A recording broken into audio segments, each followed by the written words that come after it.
The White Sands footprints in New Mexico now point to people in North America between about 23 and 21,000 years ago, roughly 21 to 19,000 BC, likely a small first wave that had already moved beyond the Bering Strait region.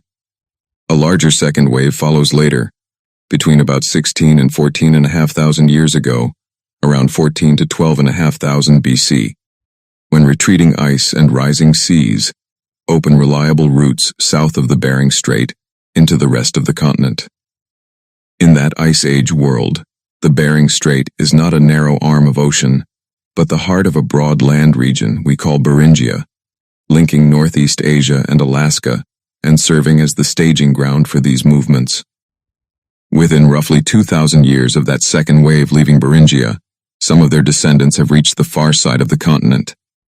By about 14,500 years ago, around 12,500 BC, the Page-Ladson site on Florida's Ocilla River shows people butchering large animals on an ancient riverbank, a southern echo of journeys that began thousands of miles away on the Bering Land Bridge. More than 14,000 years ago, the first humans arrived in a Florida twice its present size. They hunted mammoths and mastodons across vast grasslands that stretched to a distant shoreline.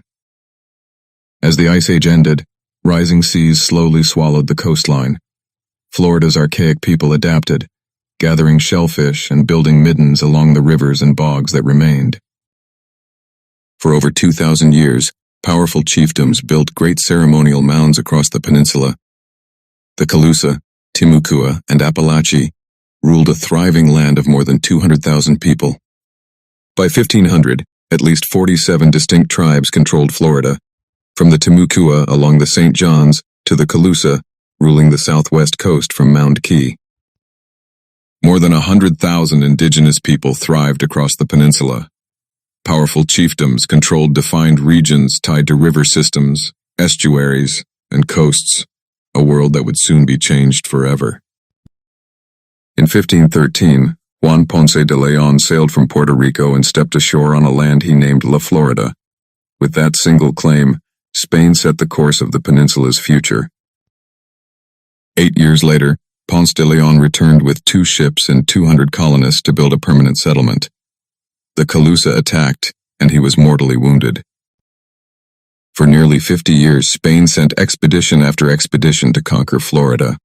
Narvaez, De Soto, and De Luna all failed, but their journeys mapped the land and laid the groundwork for what came next. In 1562, the French ship La Trinity became the first European vessel to sail into the great river the natives called Illica, the River of Lakes, now known as the St. Johns.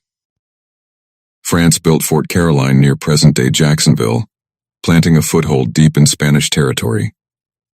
Within a year, Spain would march overland and destroy the settlement completely. In 1565, Spain founded St. Augustine, the oldest continuously occupied European settlement in what would become the United States. It would endure wars, sieges, and empires for nearly 2 centuries. After the 7 Years' War, Britain took control of Florida and divided it into 2 colonies, East and West. For 20 years, the Union Jack flew over St. Augustine and Pensacola.